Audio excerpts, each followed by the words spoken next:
Hello everyone, I hope you are hearing me well because I have some difficulties with my microphone.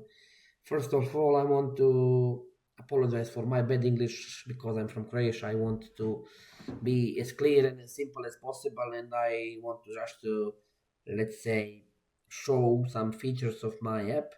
So this is the maybe you already saw it online, ESP32 CAN Sniffer, and it's based on PyQt5. Idea came from Adam Svarga can bus sniffer, but his application is a little bit different. It's based for some custom let's call it custom chips and custom PCB. And this one is at the moment not via OBD. It's connected directly to the CAN network on steering wheel column, under the steering wheel column. So I work on it around 1 year, and I made it, as optimized as possible and as good as possible as I could. But I'm, getting it there. I have a lot of work to do, but so I don't want to waste any time. I will show you some basic info. So at the top left corner you have SARE and Wi-Fi. You can with the scripts I will send you after you purchase the pro license. I will send you I will send you scripts in zip file which you can use to sniff. I love to sniff via USB because it's more stable and you can be more precise because there is no interference or something like that, or like Wi-Fi. But how we are someone sorry people can use it whatever they like to, but for me it's USB is better.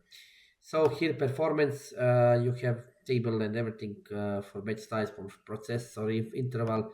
When you click this sign, everything is explained, so you can check it out there. Port, refresh, about rate, connect, auto detect, test, connection, test mode. Those are same. You can understand, but it's simple connection controls. On the right side, you have start stop sniffing, clear capture data, ESP32 temperature, and light and dark theme switch, whatever you like. For me, it's better to use dark. On the left side, you have highlighting, highlight new IDs, highlight new data, auto hide all messages. ID grouping is always enabled because I had issue where because sometimes car can communicate with other modules, and you can get around 10k even more of messages, and this GUI can get flooded with messages, and it will crash when there is too much messages in this raw message table, because it will show every message, every change for a new line instead of showing it as a byte change. So it will cause problems. Show IDs, hide IDs. I will show that later how to show and hide IDs. You can save sessions, replace sessions, auto repeat them. This is the save sessions list, which sessions you have. One is from the last year, and this one is from around 2 months ago. You have replay controls down there, and of course database management. In my website you have a Fiat Stilo dictionary made from the official documentation. So I will send it also when you get pro license. I will now show can see because these sessions are from can see network. So let's start. Also on this side here up you have a switch for the different CAN bus speeds when you're sniffing. Also you can acquire speeds and apply it on boot when you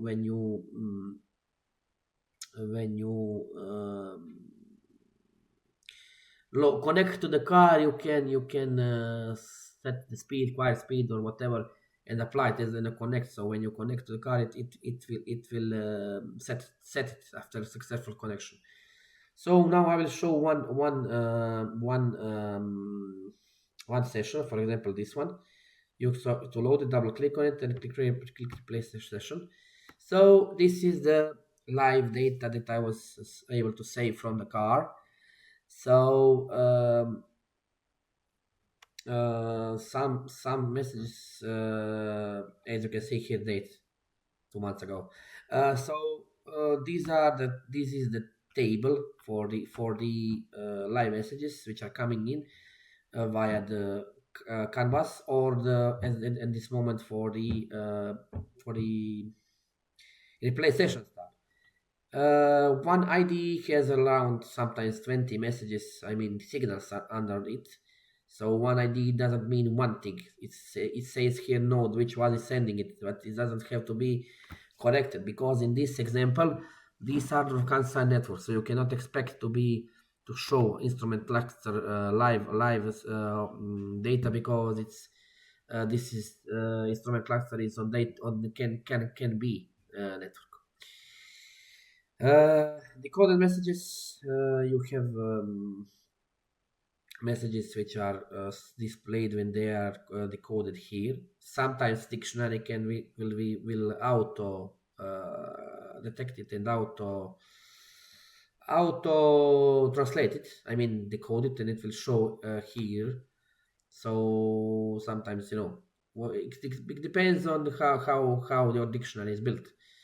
Um, at the moment, I'm also offering only this for dictionary for my car, because I don't want to relay something that I didn't test it, and I tested it on my car and it was working okay. I mean, I had problems, but I managed to fix it. So, as I said before, you can show and hide ID. For example, if I want to send particular data, I will type C166 so you can see it's shown only there. If I pull this down, for example, 560, you can see under the data, I mean, under the decoded, you have a lot of messages coming in. Also, for example, if I load this one, just a sec, this one, 560, you see how many signals are under the one ID.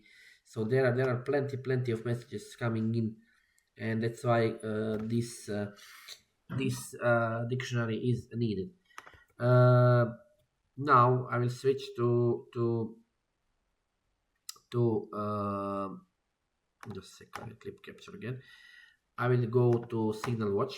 So, for example, if we can load dictionaries IDs from dictionary, and we can load the dictionary from load ID from the signals, load signals from ID. Sorry. So if we choose, let's say 166, if we choose it, it will populate as soon as it gets it. If we click the load signals, it will load the data what is actually available. So you can see it will show which one which is which, and when it's updated now it will show the update down here at the bottom. Activity is in percentage, what messages and in what percentage are shown. So 3A1 is the most common one. If we go back and we type 3A1, you can see, just a sec, it will refresh. It will show up as soon as it is available, because every time it's repeating, it's restarting the whole session. It's loading it again. So 3A1 is, let's say, assist signal, gearbox, engine status, brake pedal switch. So it's some kind of messages I will need to check in dictionary, but never mind for now. So it's how you decode, how label dictionary. You can load some messages here. For example, if we go here and if we double click on, let's say, C2, it will now load down here data and the ID. If I type, let's say, test, and I click add to dictionary, it will go back to that label dictionary. You can see it here. You can decode it, you can edit it, you can send it once, you can send it repeatedly in how many milliseconds. But yeah, I will now show you how does ESP32 connection works, because I have load I have sorry, I'm a little bit tired. I have on my ESP32 I have a test script which will simulate, like, real connection. So currently I'm at home, so I cannot show it in the car, but I can show it in some of future videos. So when you connect the, I will unplug it now. When I refresh, it will show, it will disappear. When you connect it back, I will click refresh, it will show up again. Then you go to auto detect, it will detect COM port, it will detect baud rate, and when you click connect, it will connect to ESP32. Down there you can see USB serial connected, it's live. When there is a live script going on, you can you can also see ESP32 temperature here, which will update accordingly.